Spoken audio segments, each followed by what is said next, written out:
Galera, esse é o Asus ROG Strix G16, é um notebook com tela de 16 polegadas e com foco em performance. Um cara com processadores de alta performance, gráficos dedicados GeForce RTX e tem seu ponto alto no design. E essa parte ele meio que está se vendendo sem eu ter que explicar para vocês. Mas eu sei o que preocupa vocês. A linha Asus ROG costuma ter um preço alto e a dúvida é, ele é caro? Mais ou menos. Ele é, mas tem um detalhe. Vamos ver no resto da análise.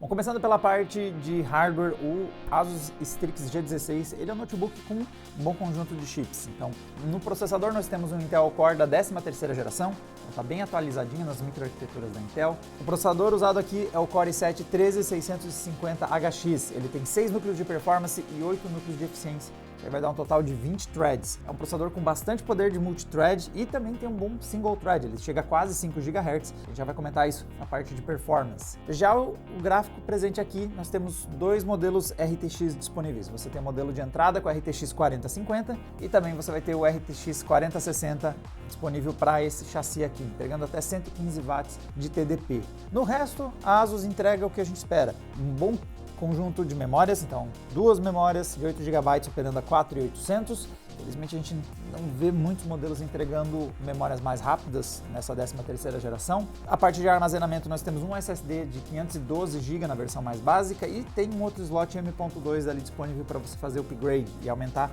o armazenamento disponível. E para mim um grande destaque do hardware é a escolha da tela. Nós temos aqui um display de 165 Hz, então é uma tela bastante responsiva para o seu gameplay, na proporção 16:10, usando a resolução Full HD 1920, com aqueles pixels extra do 16:10 é 1920 por 1200. Outra coisa bem importante aqui é a presença do switch M.U.X, ele é um switch capaz de fazer a alternância entre o gráfico integrado presente no Intel Core e o gráfico dedicado ao GeForce RTX, para você ter a GeForce RTX quando você está jogando ou quando você está trabalhando e está renderizando coisas pesadas, mas quando você não está usando ela, alternar para o gráfico integrado mais econômico Intel Core. Isso é bem importante para os nossos testes lá para frente de autonomia, que além do switch M.U.X, ele é um dos fatores que vai ajudar aí na duração de bateria desse notebook. Nós também temos uma bateria de 90 Wh. Isso é uma bateria bastante grande, é uma bateria aí acima da média do mercado, então a Asus equipou bem esse notebook. Mas para mim, o que eu gostei mais desse modelo com certeza é o design. A Asus tem uma filosofia que eles chamam de 360, então independente de qual lado eu virar eles para você, e todos os lados desse notebook tem um design diferenciado, até mesmo na parte de baixo eles deram uma caprichada aqui na tampa inferior, mas independente do ângulo que eu mostro para você, ou tem algum LED,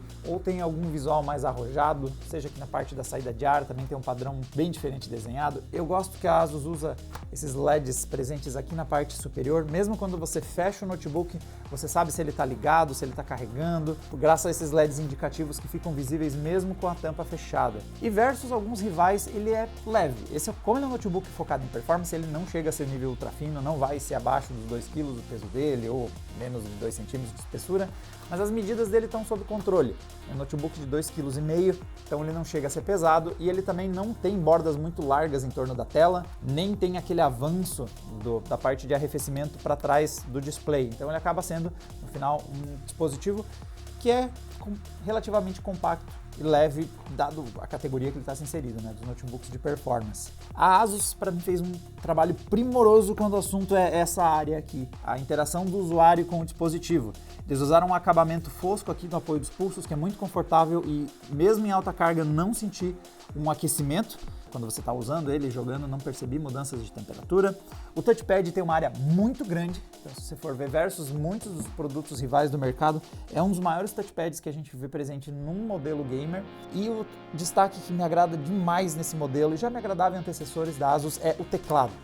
Ele tem um feedback muito bom, então para alguém como eu que usa com uma certa frequência para escrever, ele tem uma responsividade muito boa, tem um acabamento legal aqui que algumas teclas são transparentes, mais translúcidas, né, comparadas com outras que são foscas. Ele só não tem o teclado numérico completo, mas vê que ele já está fazendo um bom uso da área disponível, as teclas têm um bom porte e a Asus adiciona mais uns tecladinhos ali em cima de macro. Então o uso de área aqui nessa região é muito bem distribuído. Nós temos uma boa área para você apoiar os pulsos, um touchpad bastante grande e principalmente um teclado que eu acho muito confortável, com feedback muito bom.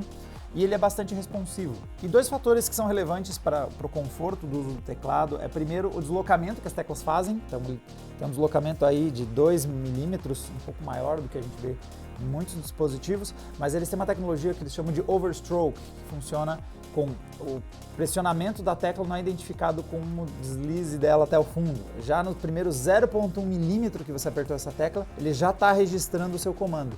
Então você tem um feedback confortável por conta do deslocamento maior da tecla, então você sente que você pressionou ela, mas ao mesmo tempo o teclado é muito responsivo porque já nos 0,15, se não me engano, milímetros, o overstroke já está registrando que você começou a pressionar a tecla. Então, quando você está jogando, e é algo que esse notebook tem muita vocação para servir, né, para jogos competitivos, assim que você aperta, ele já está registrando o seu comando. Outro destaque que também está no design, com certeza, é o sistema de iluminação. Então, além do teclado, que tem as teclas aqui translúcidas, que eu já comentei, ele também tem o seu destaque aqui por essa faixinha que fica na parte da frente do notebook e também é visível das laterais. Isso em si já é um efeito bonito, mas quando você está usando ele em um ambiente um pouco mais escuro, é muito maneiro o efeito que ele causa na mesa. Ele dá uma iluminação em torno dele, então se você quer alguns efeitos de luz adicionais, acha maneiro, ele tem um efeito bacana. Senti falta de alguma coisinha aqui na tampa traseira, que também às vezes caem bem.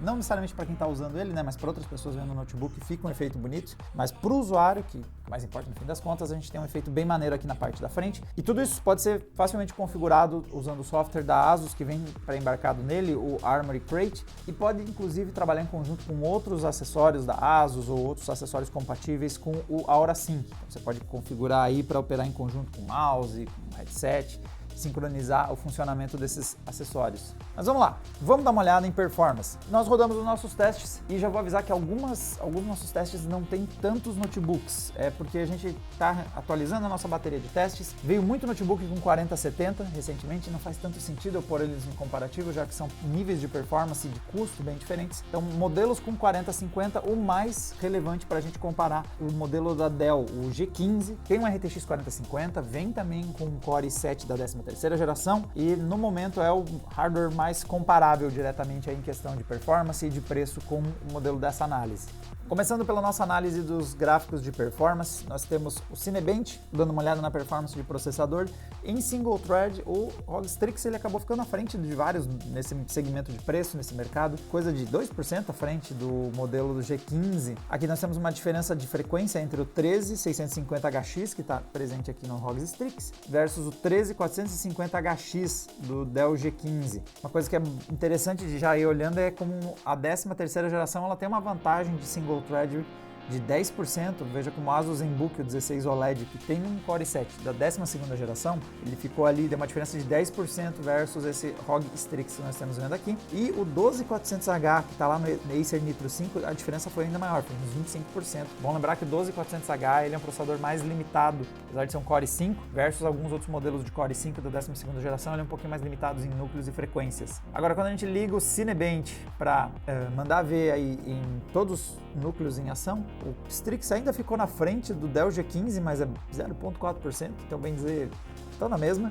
basicamente. Então, empatados, performaram igual, enquanto que houve uma diferença mais perceptível versus modelos equipados com a 12ª geração, que é como o caso do Galaxy Book 3 Ultra, que ele também é mais limitado na carcaça dele, né? O Book 3 Ultra é bem compacto, mas o ZenBook 3, o 16X OLED aqui com um Core i7 da 12ª também deu para notar uma diferença. Aqui nós temos as vantagens de quantidade de núcleos e threads da 13ª e também questão de frequências mais altas e também temos uma diferença, pequenas melhorias da 13ª versus a 12ª. Em alguns momentos a gente chega a ver uma diferença de performance entre eles. Em Spec View Perf, o Asus ZenBook Pro agora se saiu melhor. Aqui é um ponto importante. A 4050 ela costuma performar melhor que a 3060 ou ficar mais ou menos próxima dela em games, mas algumas aplicações que são de performance bruta mesmo, então como é o caso do Spec View Perf aqui, o teste do 3D Max 07, ele costuma se sair bem em GPUs maiores e a 3060 ela é uma GPU de maior porte, enquanto que a 4050 tem mais eficiência por núcleo, ali núcleo CUDA, a 3060 tem mais núcleos CUDA. Isso se reflete aqui nessa vantagem de uns 12% versus ROG Strix, e que ficou praticamente empatado com o Galaxy Book 3 Ultra, que também opera com uma 4050. Aqui o Dell G15 não está presente porque é um teste que na época que a gente testou ele ainda não tinha sido colocado na nossa bateria de testes. Já no SolidWorks, agora a 4050 desempenhou melhor, ficou levemente à frente da 3060, ali uma diferença de uns 3%, e o Galaxy Book 3 Ultra, apesar de ter uma 4050 também, ele sentiu aqui o peso aí, na verdade a falta de peso dele, né? Ele ser um ultra fino, acabou dando uma vantagem por o G16, que é um notebook mais parrudo, com mais eficiência, com mais capacidade, né, de empurrar esses chips para alta performance. Em Blender, o Strix apresentou uma leve vantagem, 5% à frente do Dell G15, aqui uma vantagem que o processador pode ter entregado para ele, enquanto que a placa de vídeo, os dois essencialmente têm o mesmo modelo. E o Book, o 3 Ultra, ficou um pouquinho atrás dessa galera, mas novamente o principal fator aqui é a sua limitação aí de arrefecimento, ele ser um notebook mais focado em portabilidade. Mas vamos lá, vamos comentar games, e aqui nós temos um padrão que vai se repetir bastante.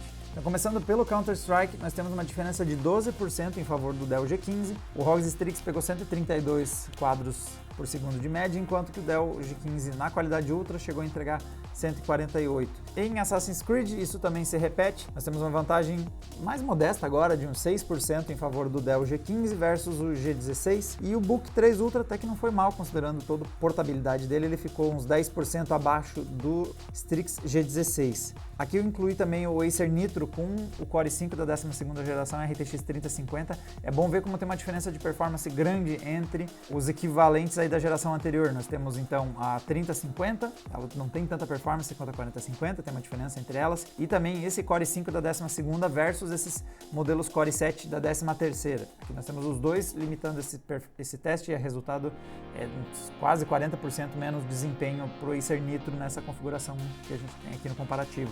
Starfield está magrinho de testes, infelizmente a gente tem só esses dois modelos para comparar. Em Full HD qualidade média, nós temos uma vantagem de novo uma leve inversão. Agora foi a vez do ROG Strix G16 ficar uns 5% à frente do Dell G15 2023. Em Cyberpunk eles desinvertem e agora é a vez do G15 2023 ser em torno de uns 5% mais rápido que o ROG Strix G16. Então esse padrão vai acontecer em vários dos testes aqui e é algo que a gente espera. São dois notebooks com hardwares muito semelhantes. O Dell G15 parece mostrar uma vantagem que às vezes chega a 2 dígitos de diferença, chega a dar uns 10%, mas muito do tempo um está 5% da frente do outro e eles vão variando ao longo dos testes. Aqui o que justifica essa diferença em favor do Dell G15 é que ele tem um pouco mais de porte. Ele é maior, tem aquela parte traseira com uma parte de arrefecimento para trás da tela, isso também impacta no peso dele, enquanto que o ROG Strix G16 ele tem 2,5 kg,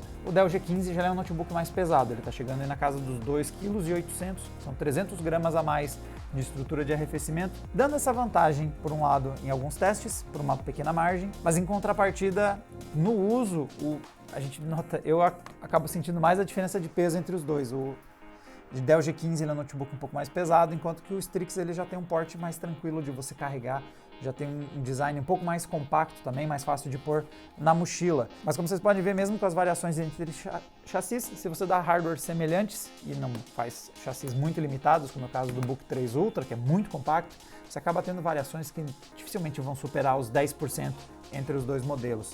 Agora, uma coisa que fez bastante diferença é a autonomia. O ROG Strix, ele com esses 90 watts hora de bateria e mais o funcionamento bem efetivo do Switch M.X, ele ficou quase fora da categoria dos notebooks gamers. Então, no PCMark 10, colocando aqui 3 modelos de comparação, ele chegou a quase 12 horas de autonomia. Isso é território já dos ultrafinos, é o que esse Avel Bion entrega também, ele entrega em torno de 11 horas de autonomia. Esse é um valor bastante alto. Em geral, os notebooks gamers vão entregar os bons modelos, o próprio Dell G15 é um modelo que costuma se sair bem em autonomia, entrega ali entre 6 a 8 horas, os melhores performando próximo das 8 horas de autonomia.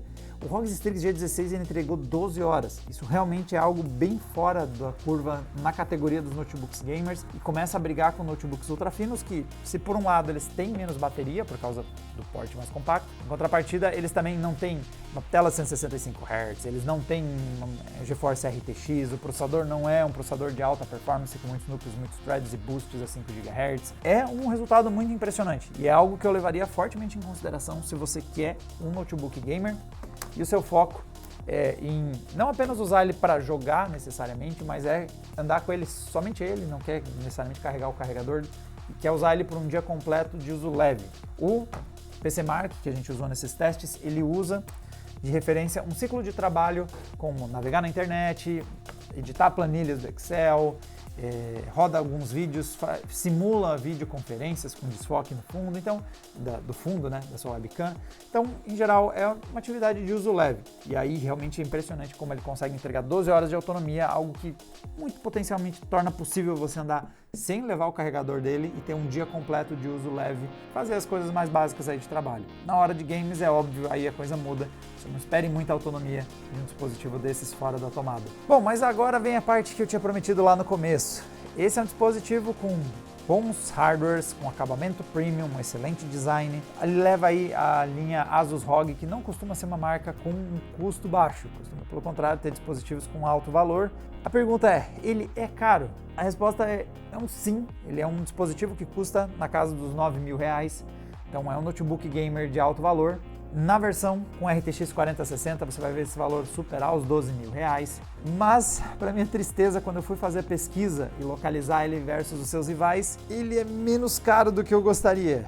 Então, por exemplo, o próprio Dell G15 com uma configuração muito parecida com a dele vai custar em torno de menos de R$1.000 mais barato. Então, olhando aqui no site da Dell, você tem o mesmo, se você trocar para ter o mesmo processador que ele, você tem um custo na casa dos R$8.600, também equipado com a 4050. Se eu troco para a 13ª geração, inclusive traz aí um SSD de 1 TB, aí nós temos ele na casa dos R$7.000. Aqui eu acho que é mais jogo, eu não notei uma diferença de performance tão grande entre o 13450HX e o 13650HX, e aí aqui nós temos uma diferença que passa a ser na casa de mais ou menos uns R$2.000. Em favor do Asus, eu acho que ele tem muita vantagem quando o assunto é design. Ele tem um teclado mais confortável, ele tem um design mais caprichado, tem uns efeitos bem maneiros de LEDs RGB e pesa menos e é menor. Então, na parte de design, de conforto do teclado e do dispositivo, ele está numa vantagem versus o Dell G15. Mas outro rival para ficar de olho é esse aqui, o Legion Slim, o 5 aqui. Ele tem também uma RTX 4050, tem também um Core i7 da 13ª geração e tá na faixa aí de uns 8.799. Esse eu não testei diretamente para comentar sobre o design dele versus o Asus TUF, nem tenho ele na minha bateria de testes, mas não é exatamente esse modelo, também com a 4050, que eu ficaria de olho. Ele tem um outro modelo, que é equipado também, um Slim 5i, mas ele é equipado com uma 4060 de chip gráfico. Nós temos um upgrade no chip gráfico, temos um preço relativamente próximo, então tá uns R$600 mais caro. De restante eles têm especificações semelhantes. Fica aí a questão de eu não ter testado diretamente, não ter mexido no design, né, visto o design dele na prática e tudo mais, mas ainda assim, por um valor parecido, você consegue um modelo com uma RTX 4060. Isso vai te entregar um grande performance versus o que a RTX 4050 tem para entregar. Fica a dúvida só se ele briga também quando o assunto é design, qualidade, e sempre bom, prefiro quando passa aqui pelas baterias de testes do Adrena para eu confirmar a eficiência do produto, mas é um outro modelo para vocês ficarem de olho. Ele inclusive tem alguns critérios que são interessantes para discussão, por exemplo, ele tem a tela de 16 polegadas, mas a resolução é mais alta, é resolução Quad HD. A bateria não é próxima, não é de 90 Wh, mas é de 80 Wh, então parece um concorrente para você ficar de olho se você está fazendo a pesquisa nessa área. O Dell G15 por parte da Dell, um preço mais acessível, e também o Legion Slim 5i, que tem a 4050 por um preço mais baixo, mas eu ficaria de olho mesmo nesse um pouquinho mais caro só aqui, mas que vem com uma RTX 4060. Para testar o ROG Strix G16 na prática, a gente testou 6 games para mostrar para vocês. 3 do tipo competitivo, que ele faz mais sentido, e 3 também games AAA com gráficos mais pesados, para a gente ver a performance mais da GPU. Começando por onde ele se sobressai melhor, os games competitivos é onde a gente vê o Core i7 entregando mais performance, por ser um i7 recente e também tem frequências altas de operação. Então, por exemplo, no CS, se a gente baixa o gráfico para qualidade baixa na resolução Full HD, focando em gameplay competitivo, a gente tem entre 160 a 200 quadros jogando. Então é uma boa taxa de quadros. O processador tem performance para empurrar, um desempenho alto. A GPU não é tão potente, mas se a gente baixa o gráfico para o nível baixo, que é o que muita gente vai fazer para buscar competitividade, aí o gameplay fica numa taxa de quadros bem elevada. Outro game competitivo também, nós jogamos o PUBG em Full HD, usei a qualidade média, exceto a distância de alcance de visão ali que aumentei para qualidade alta, para a gente ter mais chance de ver os inimigos. Gameplay girou ali entre os 130 nos momentos que ele rodou pior, até pegando em alguns trechos até 200 quadros. Gostei da estabilidade, em geral ele rodou bem, deu para jogar bem o PUBG com essa configuração. Trazendo para o COD Warzone, como eu comentei, a GPU não é o ponto alto dessa configuração do ROG Strix, então nós fizemos a configuração em Full HD, sendo renderizado via Fidelity FXCAS, não usamos DLSS ou FSR para reduzir aí a escala de resolução. Tivemos um gameplay na qualidade básica e isso já foi o suficiente para a gente jogar numa faixa próxima aí dos 120 quadros. A estabilidade foi boa, então a performance do Core i7 segurou legal o desempenho e a 4050 na configuração básica consegue empurrar uma boa quantidade de quadros. Uma opção aqui, se você quiser ir mais longe, é habilitar o FSR 3 e ligar o gerador de quadros, mas mesmo sem usar esses recursos, a gente já está numa taxa de quadros alta e estável para jogar. Mas aí a gente vai para os games mais focados em GPU e gráficos, e aí a coisa aperta um pouquinho. Então, começando pelo Horizon Forbidden West, nós tentamos a configuração em Full HD na qualidade média e o resultado foi só ok. O gameplay ficou na casa dos 45 FPS, eu senti um pouco de oscilação, talvez o ideal seja mirar numa taxa fixa, mais baixa até do que os 45, mexer na qualidade gráfica para tentar achar um ajuste. O Horizon não reage bem a GPUs com 6 GB de memória de VRAM, então isso foi um impacto bem negativo na 4050, já que ela usa essa configuração. Cyberpunk a gente conseguiu um resultado até aceitável, brincando inclusive de Ray Tracing, então em Full HD, DLSS no modo qualidade e Ray Tracing no preset do baixo, nós tivemos um gameplay que oscilou ali entre os 60 e os 90 quadros, quando a gente habilita o Frame Gen junto para conseguir uma taxa de quadros mais fluida, um gameplay mais otimizado. Dá para jogar já relativamente estável, mesmo nos trechos ali do mercado, que é onde a gente costuma dizer que o jogo dá uma pesadinha, nós vimos aí esse conjunto de processador e placa de vídeo dar conta. Alternativamente, se você quiser tirar o Ray Tracing da equação, então a gente colocou o preset do Ultra, sem Ray Tracing dessa vez, e nós conseguimos jogar próximo de 60 quadros, nem foi preciso usar o DLSS no modo qualidade, deu para usar o DLAA, que renderiza já nativamente em Full HD, deixa a imagem com acabamento melhor, e o gameplay ficou próximo aí dos 50, mais próximo dos 60 quadros. Para fechar, Alan Wake 2 é outro game bem exigente de GPU, já feito na Unreal mais recente, então está pedindo muita chip gráfico. Jogando em Full HD com o DLSS no modo qualidade e o preset na qualidade alta, a gente consegue jogar entre 45 e 55 frames. Então, ele já chega num patamar próximo de uma performance jogável. Habilitar o gerador de quadros pode aí resolver essa performance. Inclusive, nós habilitamos o Frame Gen e trocamos o DLSS do modo qualidade para o modo DLAA, então renderizando nativamente em Full HD. A definição da imagem fica melhor e esses dois recursos juntos já vão oscilar acima dos 50 frames com uma estabilidade já suficiente para jogar o título como Alan Wake, né? Mais focado em história, não tão preocupado em altíssimas taxas de quadro para você vencer uma partida competitiva.